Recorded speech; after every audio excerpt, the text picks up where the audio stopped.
Ladies and gentlemen, we're joined by head coach Mikey Varas. Mikey, you hear as well there? Yeah, we got you. Your mic is off. We're good. There we go. Okay. We'll go straight into questions on Zoom, and then we'll take a couple in the room. Tony Sanchez, go ahead. Hi, Mikey. Thank you for your time. Could you go ahead and just take me through this bounce-back performance here from last weekend? How well your team was able to refocus in your play style and ultimately kept the victory tonight? Yeah, what I told the boys before the game was this is a group that always responds. They respond to feedback, they respond to setbacks, they respond to challenges, and I think the attitude of the group is just so unified. You know, it's so united, and I think that's the main thing, is that we don't let little hiccups become a big deal. You know, we look in the mirror and then we're ready to move on, and these guys gave everything tonight. And then while scoring players and attackers usually get the headlines, talk to me about their two young defenders, Verhoeven and especially Bombino, with a high work rate and then the offensive defensive work that he did all day game. Yeah, you could see the team, you know, all the players were spent on the field. You know, they gave every last drip of energy and effort that they had within them. And we're a club that we believe in young players. We believe that in development. And the guys have had opportunities, and they've really risen to the challenge. They haven't been perfect, but nothing is perfect in life. And the most important thing is they got a great growth mindset, and they're competitive guys, and they take feedback on well. And I thought from a personal standpoint, especially for Bombino, it was a great bounce back, just individual performance for him. And then lastly, can you just give me some insight on some words exchanged at full time with Greg Berhalter? Yeah, I just told him what a fun game that was. You know, both teams taking initiative. They pressed us really bravely. They're well coached, and then I thanked him for everything he's done for me, because you know he's one of the main reasons that I've made steps that I've made. He was a great mentor for me, and he took a chance on me with the men's national team, and I'll forever be grateful for that. Thank you so much. Safe travels. Thank you, Tony. We'll go to Alejandro, and then we'll go with Emor.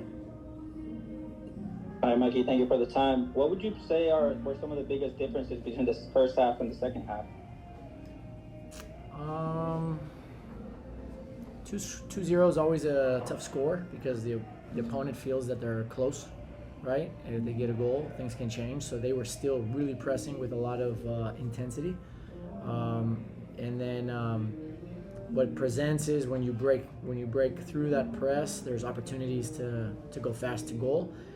And I think just it's difficult to manage when to finish those breakthroughs and really go for that third one, when to take the extra passes to really subdue the opponent. And at the end of the day, I think we also got tired, because these guys gave everything. I mean, they ran so hard for the entire game against a team that was also playing with a ton of intensity and initiative, and that's what happens at the highest level, man. You play against a good team, and you're going to have to suffer in moments, and these guys were able to suffer together in the moments that they needed to suffer, but they also had tremendous quality in the night, making some fantastic build-ups and some fantastic presses. And what would you say are some key takeaways that the team will look into ahead of a Wednesday match at home? That when our legs were fresh and our minds were clear, that our press was very good, that we can be so dominant with the ball, and that really clear breakthroughs will start to emerge when we connect lots of passes in quick succession, and that we play in all different spaces and we travel together, and that we manage the transitions well. It's always important for us because of the way we play. And then I think a huge takeaway is just the sacrifice that everybody showed for the team, for the club, for the fans, and how unified they were. I mean, there was some big-time fireman plays out there. Ima Boateng, for example, making a crucial block. That's like a goal. For me, that's like a goal. You know, having the willingness to sacrifice as a winger and get back down in the box and get into a blocking stance. And I remember 3 trainings ago, Ima asking for some training in the blocking stance. And when you got wingers who are willing to do that, that just shows you the mentality of the group. And one last for me, Piloski has been one of the better players in the last couple of weeks. Was there a reason why he wasn't selected for tonight's match? Yeah, it's just simple that his loan is expiring and we haven't come to an agreement, although we've been working on that. And so I decided to prioritize the players that are 100% going to be here for the rest of the season. Thank you. Safe travels. Thanks. Buenas tardes, profe. Gracias. Amor, adelante. Gracias por su tiempo. Un par de preguntas. Profe, ya ha insistido que de momento no es prioridad estar en los primeros lugares, pero hasta ahora solamente hay un equipo con más puntos que ustedes. ¿Qué significa esto para ustedes, para la liga, del buen paso que llevan? Significa que en este momento estamos parados donde estamos parados, pero como he dicho antes, donde terminas es lo más importante. Para mí, lo significante es que la respuesta del grupo al nivel de intensidad, unidad, ser compactos después de una derrota demuestra que el grupo es grande. Este es un grande grupo que puede tener una respuesta rápido y eso es lo más importante. Y fuera de casa, con un viaje largo, donde no pudimos llegar a Chicago ayer, entonces tuvimos la noche en Minneapolis, después tuvieron que viajar otra vez en el -1, entrenar cansado, pero no hay excusas en este grupo y esto para mí es grandísimo. Y en el tema de Irving, el Chucky Lozano, profe, ¿lo sacó para dosificar de lo que viene en la semana, 2 partidos más, o alguna molestia haya presentado el jugador? No. Irving está perfectamente, pero está agarrando ritmo, está agarrando su forma física y como yo he dicho, vamos a tener un plan muy específico para Irving porque, bueno, queremos Irving en cancha siempre, pero tenemos que ser muy inteligentes para que él está en su mejor toda la temporada y esto fue parte del plan. Y en el tema del portero, profe, para finalizar, ¿cómo ve a Sisniega? Ahora, ¿cómo vio la actuación de él? Un muy buen soporte para el equipo. Sí, Pablo es gran persona, primero y principal. Segundo, es muy buen líder, él entrena full, no ha jugado minutos, menos el amistoso contra América. Pero él siempre entrena full. Él es el ejemplo de ser un gran compañero y no es sorpresa que cuando él se tiene que jugar estaba listo y hizo unas gran jugadas para nosotros. Gracias, profe. Saludos, Alonso. Gracias. Gracias, amor. Gracias, Amor. We'll go to final questions in the room. Go ahead and take it away in your preferred language, gentlemen. Coach Mike, Ernesto González de Unión Deportiva Extra. Bienvenido a Chicago y felicidades por el triunfo. El San Diego ha sido el rookie de la MLS, va liderando la parte oeste de la conferencia y ha estado siendo muy constante y muy perceptivo. Lleva buen ritmo en su primera temporada. Tiene 3 jugadores en el juego de las estrellas. Ve en un futuro que puedan seguir ese ritmo para llegar a lograr ir ahora que se está volviendo popular el Mundial de Clubes. No, nosotros no pensamos en eso es muy lejos. Nosotros pensamos solamente en este juego, ahora es recuperar. Nosotros hablamos mucho de estar en el presente, porque el presente es lo que te lleva para hacer cosas en el futuro y cada partido es muy importante. Yo creo que el objetivo siempre es ganar todos los partidos. Ese es el objetivo nuestro, pero también es el objetivo de toda la liga. Lo más importante es que tenemos un grupo unido por sus convicciones en el estilo de juego y el comportamiento en cancha y sus esfuerzos. Y para mí eso es fundamental. Bueno, por mi parte, Andrea Montorio de Agencia F sobre el Chucky, saber un poco eso de cómo lo conocías de antes, cómo es ahora de entrenar, y sé que bueno, él el año pasado no dio una señal bastante fuerte al fichar por San Diego. ¿Cómo te lo encontraste a nivel personal, además de futbolista que ya todo? No, Erwin y yo creo que tenemos una relación muy cercana. Él es un tipo que llegó acá como DP que quería que nosotros le empujamos y esto me gusta mucho porque yo soy un profe que va a empujar a todo el mundo. Entonces nosotros dos tenemos unos mentalidad y personalidad de querer ganar todo. y también tenemos mucha pasión. Entonces él ha demostrado en sus mejores momentos un líder con sus esfuerzos. Por ejemplo, el pique que hizo contra Galaxy, para mí, para un DP, para hacer eso es impresionante. Y después la calidad suyo siempre va a emerger, siempre va a salir. Y lo ha dicho antes, Erwin en su mejor momento, claro, para su selección y para jugar un mundial. Y eso también es un objetivo que tenemos para ayudarle a lograr sus retos individuales también. La última, sí, la música que le dije en este momento es uno de los latinos, no sé exactamente quién, pero tiene que ser Franco, Tommy o Erwin. Pero lo que me gusta es que cuando se gana hay que celebrar estos momentos, porque en este nivel no es fácil, y no es fácil fuera de casa. Y todo este grupo tiene una convicción tremendo, hay que celebrar, y después mañana nosotros amanecemos listo para recuperar y pensar en el próximo. Gracias, felicidades. Gracias. Ladies and gentlemen, we're joined by defender Luca Bombino. Luca, just your thoughts on tonight's match, and also congratulations on the 2 assists. How did you guys live the match, an intense match on the road? Thank you. First of all, yeah, it was a hard-fought game. Recording in progress.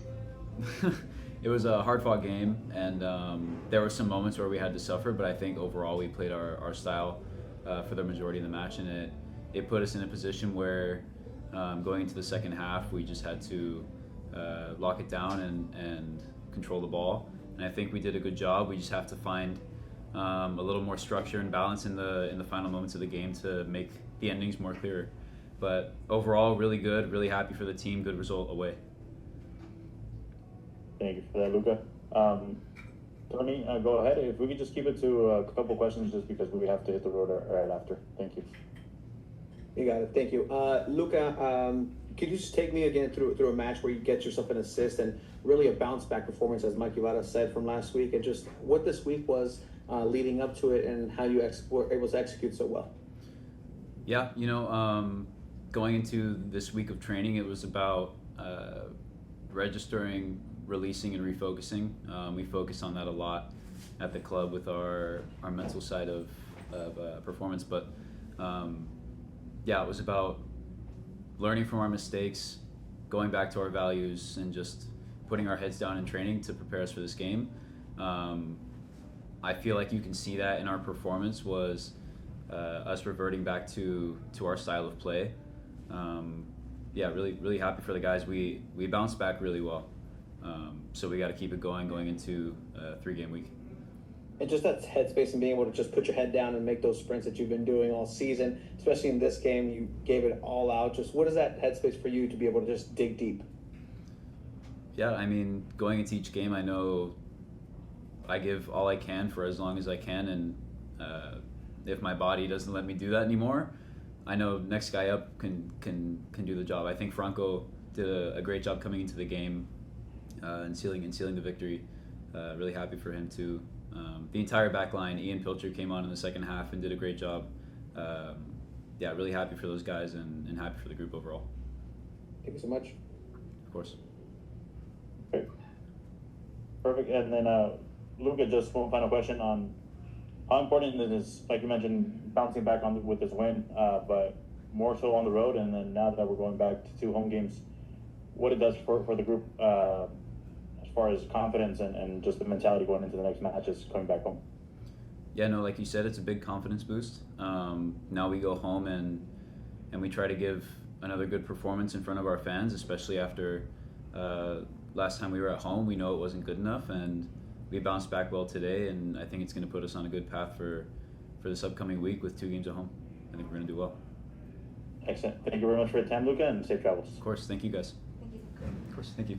I was saying that it was a very intense match. I mean, we know that coming and playing in Chicago is always going to be hard. They're a good Recording team. in progress. So it was a very difficult challenge, but I think the whole team stepped up to the challenge. And for me personally, I was obviously very happy to get to start. Obviously, it comes in bad circumstances because you never wish an injury upon a teammate. Obviously, CJ had the injury, but like I said, I'm happy that I got a chance to play, and I'm happy that the team got the win.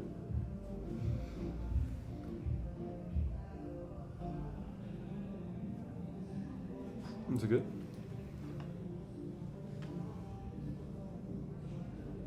next question? Yes, I'll take it away here. Tony Sanchez, SanDiego.Futbol. Pablo, today, once again, you were tested in the beginning here. San Diego City was tested.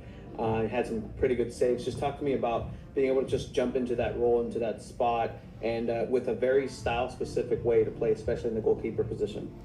Yeah, I think that we just work really well, the goalkeeping department. I think that the goalkeepers that are here, CJ, Jacob, and I, all push each other a lot in training, and Jason has also done a great job with us of getting everybody ready so that when we have a chance to come in, we can perform the style that the team asks us to play. So I think that for me, it was just like what we do in training. And in training, we play out of the back. In training, we do all these things. So it was just applying those concepts in the game, and I felt good doing it. And just can you talk to me about the levels of intensity in comparison to, say, that America game that was a friendly a couple of weeks back, and now thrown into just the midst of the number one Western Conference team, and now you're having to defend that against the good Chicago squad? Yeah, I think the America game was great for me to get 90 minutes under my belt and just to get that experience of playing again, because obviously when you're not playing, it's difficult. But I try to prepare myself every week like I can play. Obviously, it might not be the case, but I always am preparing myself for the best. And I think that it showed today that when the preparation meets an opportunity, then good things can happen, you know? And then could you talk to me about the strengths on the back line in front of you? Obviously, Chris McVeigh in there, Patty McMahon, but the two young right and left backs with Bombino and Verhoeven, such youth, but being able to be so mature in that and keep defend really well in front of you. Yeah, I think the back line has been great all season, and I'm obviously really proud of Bombi and of Oscar, and also of Ian, who came in the second half. It's not an easy game to come into, and he came in and didn't miss a beat. And also, they're young guys and they're very brave because they play the style that we play, which is not easy to ask of these young guys. So it's obviously very good. And Chris as well has been incredible all season. So it's great to have a back line like that in front of me that I have all my trust in them, you know. And then as a goalkeeper, how do you take this now into the training grounds and potentially now do your best and maybe ask some questions about that starting role with CJ? Yeah, I'm just gonna keep working, keep my head down, keep working, and that's not for me to decide. But obviously, I want to take my opportunities when they come, and if I have a chance to play, I want to play. But like I said, that's not on me to decide. So I just want to keep working hard. Thank you. Safe travels. Yeah, thank you. Thank you, Tony. Emor, adelante, por favor. Gracias, Alonso. Buenas noches, Pablo. Felicitarte por tu debut ya en un partido oficial con el SDFC. ¿Qué significa este momento para ti? Bueno, es un momento muy especial al final. Poder debutar con San Diego es algo que vengo trabajando ya 6 meses, entonces estoy muy contento por tener mi debut oficial y porque el equipo sacó una victoria muy difícil fuera de casa. Pablo, prácticamente en la MLS porteros mexicanos se habla solo de Jorge Campos y más allá de lo que haya ganado, tuvo algunos títulos, pero no fue tanto por su estancia en la cancha, sino por lo famoso que pudo haber sido, ¿no? ¿Cómo ganarte ese respeto como arquero mexicano en la Major League Soccer y que se hable de un Pablo Sisniega como se habla a veces de Jorge Campos? Sí, pues yo creo que es ir día a día, es ir partido a partido. Al final, ahorita solo llevo un partido aquí con San Diego, entonces creo que hay que tomarlo con calma y con tranquilidad, ¿no? Entonces, es seguir trabajando duro, seguir construyendo, pues eso, acumular partidos, agarrar consistencia. Pero bueno, al final Jorge Campos es una leyenda no solo por lo que hizo en MLS, sino también por lo que hizo con la selección, ¿no? Entonces, obviamente yo todavía estoy muy lejos de todo eso, pero bueno, es llevarlo partido a partido y con el trabajo, ojalá que algún día se pueda hablar de mí como de él, ¿no? Ojalá. Excelente, gracias. Muchas gracias. Regresamos al cuarto para preguntas, si siguen ahí. Hola Pablo, Ernesto González, Unión Deportiva Extra. Bienvenido a Chicago, canterano de las Chivas, de la Real Sociedad. Ahora estás en la MLS. Fuiste el jugador del partido, salvaste muchas, como el Chicago Fire acostumbra atacar, atajaste muchas, jugaste balón aéreo, jugaste con los pies, saliste, arriesgas mucho saliendo hasta después de tu área grande. Me gusta a mí un portero así con esas cualidades. Felicidades por eso. ¿Y en dónde te ves, dónde te proyectas tú? ¿Cómo fue que tomaste la decisión para el equipo de San Diego, un equipo nuevo que es su primera temporada en la MLS? Tú la conoces ya de algunos años y era un reto, ¿no? Porque un equipo nuevo normalmente no está en la primera posición. Sí. No, pues para mí la verdad que cuando me habló San Diego en diciembre era una gran oportunidad. El año pasado Bajé a jugar a USL ahí en San Antonio y la verdad que me ayudó muchísimo a crecer como jugador porque tanto los técnicos como todo el entorno que había ahí fue muy positivo para mí y fue muy positivo poder jugar una temporada entera teniendo constancia. Cuando llegó la oportunidad aquí ni me lo pensé 2 veces, dije que mejor que ir a vivir a San Diego con el proyecto cuando me explicaban que íbamos a jugar un estilo de juego muy atractivo. Entonces dije, pues sí, qué buena oportunidad y la verdad que estoy muy contento de estar en San Diego. Felicidades por el triunfo de hoy. Muchas gracias. ¿Listo? Muchas gracias. Recording stopped.